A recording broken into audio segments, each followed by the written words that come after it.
Primarchs, the Emperor's genetically engineered sons, each commanding a legion of transhuman warriors, are gathered for a council. Horus Lupercal, freshly elevated to Warmaster and arguably the most trusted of the Emperor's 20 children, decides to bring up something no one is supposed to talk about. He mentions one of the missing brothers, the ones whose legions were struck from all records, the ones whose names don't appear on any memorial, any roster, any whispered prayer.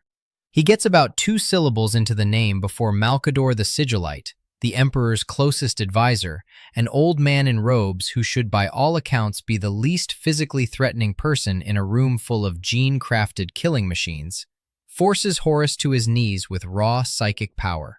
The Warmaster, the guy the Emperor just put in charge of the entire Great Crusade, is on the floor, choking, convulsing, gagging on air. The short story is called The Last Council, and the exact line reads, "He forced Horus down onto his knees. Mal," the stricken Primarch choked. Mal, Al. The Sigillite's face twisted into a vengeful rictus. Alpharius rushed to Horus's side, or at least someone who said he was Alpharius did. We'll get to that. The Emperor created 20 sons. The Horus Heresy shattered the family, and the aftermath is so bleakly, absurdly unfair that the Primarchs who stayed loyal, the ones who fought and bled and held the line for humanity, often ended up more lost, more erased, and more spiritually ruined than the traitors who openly rebelled. Half the kids ran away, 2 got permanently redacted from history, and the loyal ones who stayed somehow got the worst endings anyway. This is the story of every Primarch who went to get milk and never came back, starting with the 2 who got dairy-isled so hard that even trying to remember their names causes physical pain. The 2nd Legion and the 11th Legion existed. That much is certain. The Emperor's original project produced 20 Primarchs, numbered 1 through 20, and their corresponding legions of Space Marines. The numbering is consistent across every source, but slots 2 and 11 are empty. No names, no homeworlds, no heraldry, no campaign records, no explanation. An academic glossary analyzing the franchise's terminology puts it plainly.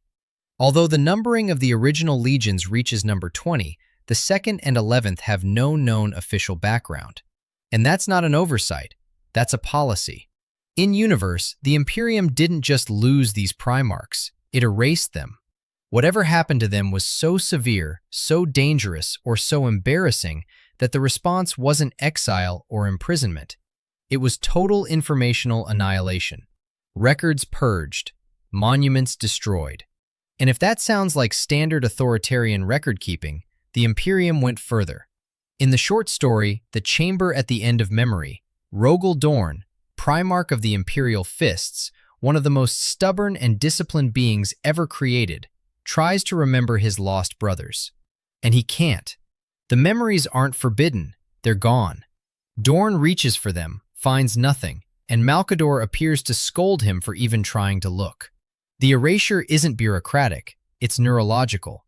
Malcador or the Emperor or both reached into the minds of the surviving Primarchs and pulled the memories out like teeth. Now here's what you'd expect from a lore video at this point. A dramatic reveal. A theory. A secret name extracted from some obscure codex footnote. But the truth about the Lost Legions is that there is no truth. Games Workshop has left this blank on purpose. Their names don't exist. Their crimes don't exist. Their homeworlds, their victories, their failures, none of it was written and then hidden. It was never written at all. The void is the feature, not a bug. Which means the most well-documented thing about the 2nd and 11th Primarchs is Malcador psychically assaulting people for asking about them. We know more about the censorship than we do about the censored. The best-sourced scene in the entire Lost Legion saga is an old man in robes dropping the Warmaster of the Imperium like a sack of wet grain because Horus opened his mouth at the wrong moment. The mystery isn't what happened to the Lost Brothers. The mystery is what could possibly be bad enough that the guy who trusts Horus with humanity's future won't trust him with a name. And honestly, given what Horus eventually does with the trust he's given, maybe Malcador had a point. But we'll come back to Horus. Because before we talk about the Primarch who burned the house down, we need to talk about the one who accidentally left the stove on while trying to call the fire department. Magnus the Red, Primarch of the Thousand Sons, is the emotional center of this entire disaster. He is the smartest of the Emperor's sons, the most psychically gifted, and by a wide margin, the one whose tragedy makes the least amount of sense if you're hearing it for the first time. His story goes like this. He did something wrong while trying to do something right, got punished for the wrong thing by the people who should have been listening, lost everything, and then watched his own sons get turned into dust. If the Horus Heresy is a family drama, Magnus is the kid who tried to warn Dad about the gas leak and got grounded for using the phone without permission while the house exploded. It starts at the Council of Nicaea. The Imperium, under the Emperor's direction, convenes a formal debate about psychers, beings who can channel the immaterial energy of the warp. Magnus is the loudest advocate for psychic power. He believes it's humanity's greatest tool. The Emperor disagrees, or at least decides the risk outweighs the benefit. The Council officially bans the Librarius department found in most Space Marine legions. Combat psychers are ordered to stand down. The Thousand Sons, whose entire identity is built around psychic mastery, are told to stop being who they are. Magnus doesn't take it well, but for a while he complies. Or tries to. Then Horus turns traitor, and Magnus discovers it. This is the pivot point. Magnus knows the heresy is coming. He knows Horus has been corrupted, and he knows the Emperor needs to hear this immediately. The problem is that Magnus is hundreds of light years from Terra. Conventional communication is too slow, and the only tool fast enough to reach the Emperor in time is exactly the tool he's been forbidden from using. So Magnus makes a choice. He gathers his psychic power, an enormous, reckless, all-or-nothing burst of sorcery, and punches a message directly through the warp to the Emperor's palace on Terra. The warning reaches the Emperor. It also shatters the psychic wards protecting the Imperial Webway project, the Emperor's secret masterwork, a network of tunnels through a dimension parallel to the warp that would have allowed humanity to travel the galaxy without warp exposure. Magnus's message tears open those wards and turns the Imperial Webway into a direct portal to the warp. Demons pour through. The Emperor is forced to sit on the Golden Throne just to hold the breach closed, a position he arguably never leaves again. The entire future of the Imperium, 10,000 years of stagnation, the Astronomicon, the life support nightmare, traces back in part to this single moment. Magnus broke the universe trying to save it. And the worst part is that it worked. The message got through. The Emperor heard the warning. And then Leman Russ and the Space Wolves were sent to punish Magnus. The burning of Prospero is exactly what it sounds like. The Space Wolves, accompanied by elements of the Legio Custodes and the Sisters of Silence, descend on the Thousand Sons' homeworld of Prospero and reduce it to ash. The attack was authorized as punishment for the Thousand Sons' violation of the Emperor's anti-sorcery edicts. Magnus had the option to explain himself. He had the option to fight. According to the way the story unfolds, he largely chose to do neither, at least not until it was too late. He let Prospero burn, and his legion burned with it. But the Thousand Sons don't end there. They survive, barely, as a broken legion that eventually aligns with the chaos god Tzeentch. And then their own chief librarian, Ahriman, tries to fix them. He casts a massive spell, the Rubric of Ahriman, intended to halt the mutations that are tearing the legion apart. The Rubric does stop the mutations. It also transforms the majority of the Thousand Sons who aren't powerful psychers into soulless automatons. Walking suits of power armor filled with nothing but dust. The psychic scream from the spell was reportedly heard across the entire Imperium.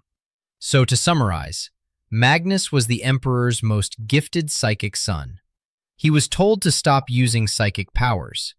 He used them anyway to deliver a genuine, accurate life-or-death warning. The warning shattered the Emperor's greatest project. Leman Russ and the Space Wolves were sent to burn Magnus's homeworld. Magnus fell to chaos. And then his own lieutenant accidentally turned most of his surviving brothers into haunted dust inside empty armor. Magnus did nothing wrong, is the meme. What the meme actually means is that Magnus did several things wrong, all of them while trying to do the right thing, and the punishment was so cosmically disproportionate to the intent that it stopped being tragedy and became farce. He was supposed to do nothing. He couldn't even do that correctly. And the universe has never recovered. The 1,000 Suns got done dirty. Not once. Not twice. They got done dirty in layers, like some kind of misery lasagna, and every layer was cooked by someone who was supposed to be on their side. Now let's talk about the loyalists who made it through the heresy. The ones who fought for the Emperor, held the walls of Terra, watched their brothers fall, and then, one by one, vanished. Leman Russ, Primarch of the Space Wolves, the Emperor's executioner, the man who burned Prospero, survived the heresy. He was there for the siege of Terra. He fought. And then, sometime after the dust settled, he gathered his closest companions in the Great Hall on Fenris and gave them his final instructions. He promised to return when the apocalypse, the wolf time, was nigh. Then he turned and walked out of the Great Hall. His sons, the Space Wolves, have been waiting ever since. That's it. That's his ending. The Primarch of the Space Wolves told his children he'd be right back and walked into the galactic wilderness. 10,000 years later, he hasn't returned. The Space Wolves keep his seat empty. They maintain his chambers. They tell stories about the wolf time. They believe with absolute conviction that one day, when things get bad enough, Russ will come striding back through the doors of the Fang. Whether his departure was a noble quest, a prophecy-driven mission, or a man who couldn't face what he'd become after Prospero, the sources don't entirely agree. What they agree on is that he left and didn't come back. Classic dad energy. Just going out for Fenrisian ale, be back before the end times. Jagatai Khan, Primarch of the White Scars, fought through the heresy and kept fighting for years after the siege of Terra before disappearing. The White Scars tradition holds that the Khan vanished while pursuing Drukhari, the Dark Eldar, a faction of sadistic space elves who operate out of a nightmare city hidden in a pocket dimension inside the webway. Into that same webway. He chased them in and never chased back out. The White Scars believe he's still alive somewhere in the webway. They believe he'll return. They've been believing this for 10 millennia. Jagatai Khan, the fastest Primarch, the Lord of the Open Steppe, the man who couldn't be contained by any battlefield, is either dead in a dimension made of psychic architecture and pain, or he's been stuck in the galaxy's worst road trip for 10,000 years, and at this point, the Drukhari he was chasing have probably retired.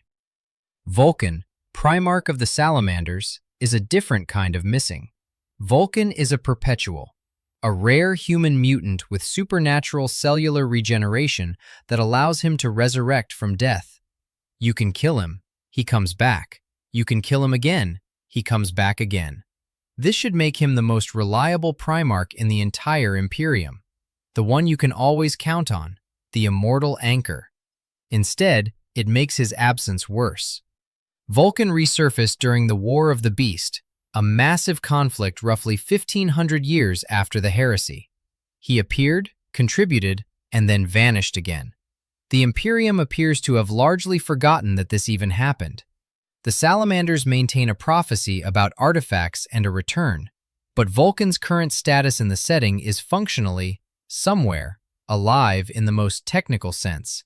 Not here, not helping, and presumably capable of showing up at any time but choosing not to. He can't die. He won't stay. He's the immortal father who is definitely out there and definitely has your address and definitely could come home and just doesn't. Korax, Primarch of the Raven Guard, survived the heresy but didn't survive it clean. He carried guilt from the Raptor Project.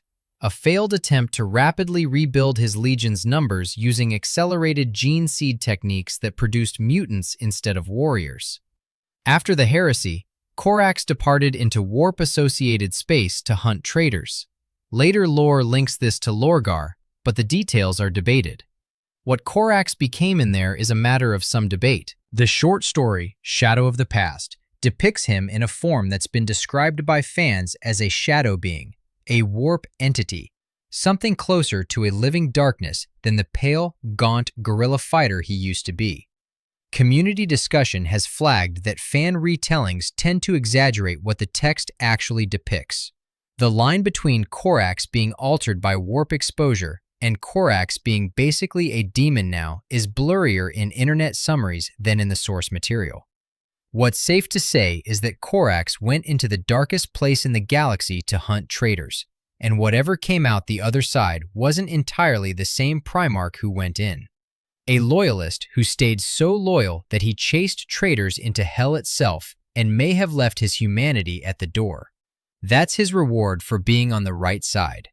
And then there's Rogal Dorn, Primarch of the Imperial Fists, the man who fortified the Emperor's palace on Terra, the Wall, the immovable object. If any Primarch was going to get a clean, definitive, well-documented ending, it should have been Dorn. The man lived for certainty. He built certainty out of ceramite and adamantium. His entire personality was knowing exactly where he stood and making sure that ground was reinforced. His death is a contradiction. Official accounts claim he died in a last stand aboard a Chaos warship during a Black Crusade. Older lore stated this plainly. Dorn died, his remains were recovered, and that was that. But later lore narrowed the claim. What was actually recovered wasn't a body, it was a hand. One skeletal hand, engraved, preserved as a relic by the Imperial Fists, who scrimshaw it to this day. The rest of Rogal Dorn is unaccounted for. The Primarch who embodied certainty has the most uncertain fate of any loyalist. He might be dead. He might be missing. He might be out there with one hand, building fortifications on some unnamed rock in the void, too stubborn to come home and too stubborn to die properly. The Imperial Fists have his hand. That's all they have. And they've built an entire tradition of faith and remembrance around a single skeletal fist. 5 loyalist Primarchs, 5 variations on the same theme. Russ walked out the door and promised to return. Khan rode into nightmare space and never rode back. Vulcan can't die but won't come home. Corax went hunting in hell and may have become something inhuman. Dorn left behind a hand and an argument. Every one of them was supposed to be humanity's protector. Every one of them left their son standing in the doorway, waiting. Meanwhile, there's the matter of the Emperor's actual favorite. Horus Lupercal was elevated to Warmaster, supreme commander of the Emperor's military campaigns across the galaxy. Of 20 sons, Horus was the one the Emperor trusted to run the show. The most charismatic, the most politically gifted, the most beloved by his brothers and by the mortal soldiers who served alongside him. He was the golden child. And the entire foundational catastrophe of the setting, the civil war that shattered the Imperium, killed trillions, broke the Emperor, and created the nightmare theocracy that defines the 41st millennium, is named after him, the Horus Heresy. There's a joke the community has been telling for years. The Emperor should have known when he named his favorite son Horus Heresy. It's structurally ridiculous. The heresy was named after Horus, not the other way around. But the joke works because the emotional logic is perfect. The Emperor poured more trust, more authority, more love into this one son than into any other, made him Warmaster, gave him the keys, and that son's name became the word for the worst thing that ever happened to humanity. Imagine your most beloved child's name becoming a synonym for betrayal. Not just any betrayal, the betrayal. The one that defines your civilization's entire history of suffering. That's Horus, Dad's favorite. Title character of the apocalypse. Horus himself is dead. Slain by the Emperor at the climax of the Siege of Terra, his soul reportedly obliterated so completely that there is nothing left to resurrect, corrupt, or redeem. Of all the Primarchs, Horus has the most definitive ending. The traitor who started everything got a clear death. The loyalists who stopped him got mythology, ambiguity, and open questions. Which brings up the other traitors, briefly, because the comparison matters. The Primarchs who turned against the Emperor, Fulgrim, Perturabo, Angron, Mortarion, Lorgar, and the others, generally ended up as demon princes, bound to their patron chaos gods, transformed into immortal warp entities. Those are horrible fates by any human standard. Eternal servitude to cosmic horrors isn't a victory, but they're defined fates. The traitors know what they are. They have addresses, even if those addresses are in hell. They have forms, even if those forms are monstrous. They have purpose, even if that purpose is damnation. The loyalists got question marks. Russ, somewhere. Khan, somewhere worse. Vulcan, somewhere, alive, not here. Korax, possibly something that used to be a Primarch. Dorn, a hand in a reliquary, and 10,000 years of debate. You can make an argument that open damnation is at least honest. You know where you stand when you're a demon prince. You've made your choice, you're paying the price, and the universe has acknowledged what you are. The loyalist Primarchs didn't get that clarity. They got slow, ambiguous exits from a story that needed them to stay.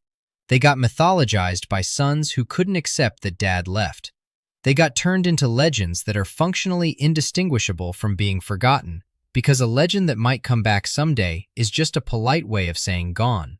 Two Primarchs have broken the pattern. Robute Guilliman, Primarch of the Ultramarines, was brought back in the current era of the setting, now serving as Lord Commander of the Imperium and Imperial Regent. Lion L. Johnson, Primarch of the Dark Angels, disappeared for 10 millennia after the destruction of his homeworld Caliban, but has recently returned as well. These returns are significant. They prove the setting can bring Primarchs back when it wants to, but they also highlight how empty the chairs are for everyone else. And somewhere in all of this, threading through every conversation, muddying every certainty, and making every roll call an exercise in existential doubt, there's Alpharius. Or Omegon. Or both. Or neither. Alpharius and Omegon were the twin Primarchs of the Alpha Legion, the 21st Legion, and their entire existence is a headache wrapped in a riddle wearing someone else's face. They shared a name. They traded identities. Their legion's operatives routinely claimed to be Alpharius as a matter of doctrine. In the novel Praetorian of Dorn, Rogel Dorn, the same Rogel Dorn who later becomes Schrodinger's Primarch, confronts Alpharius during the Battle of Pluto. Alpharius invades Pluto. Dorn teleports in with a Terminator retinue. They fight. Dorn kills him. Or does he?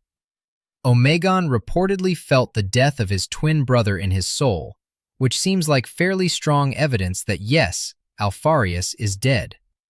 After that, Omegon assumed the identity of Alpharius.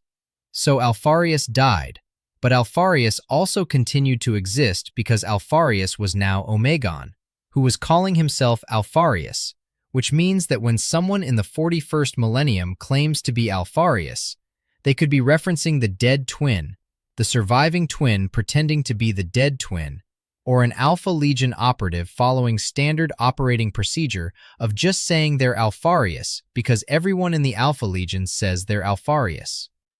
The community has been arguing about this for years. You can find threads where someone states, Dorn killed Alpharius, that's confirmed, and immediately gets 3 replies explaining why it might not be confirmed, actually, because nothing involving the Alpha Legion is ever confirmed. The Legion whose Primarch is dead has a Primarch who might not be dead because the other Primarch took his name. This is the lore equivalent of calling your ex's phone and having their identical twin answer and insist they've always been the person you were dating. Alpharius is dead. Long live Alpharius. Or Omegon. The Alpha Legion doesn't correct you either way. Step back far enough and the shape of it comes clear. The Emperor of Mankind, the most powerful human being ever to exist, created 20 sons to conquer the galaxy. 2 of them were erased so thoroughly that even remembering them causes psychic damage. Malcador will literally choke the information out of your throat. 1 became the namesake of the apocalypse. At least 4 turned into demon princes chained to hell. 1 is dead and disputed about whether he's actually dead because his twin took his name and kept going. 1 died definitively at Istvan 5. And the loyalists, the ones who did the right thing, who held the line, who bled for an imperium that couldn't even be bothered to remember their sacrifices accurately. They got the most ambiguous, unsatisfying, depressingly open-ended fates of all. Russ told his sons he'd come back for the wolf time and walked into the dark. Khan chased aliens into a dimension of nightmares and was never seen again. Vulcan proved he couldn't be killed and then vanished anyway, which is almost more insulting. Korax went after Lorgar in the warp and came back as something that might not be Korax anymore. Dorn, the Primarch who built the walls of the Imperial Palace, left behind nothing but a hand and an eternal argument about whether the rest of him is attached to something somewhere. The traitors at least got endings. Ugly, damned, monstrous endings, but endings. The loyalists got waiting rooms. Their sons build shrines. Their chapters tell stories. The Space Wolves keep Russ's chair warm. The White Scars ride fast and look toward the webway.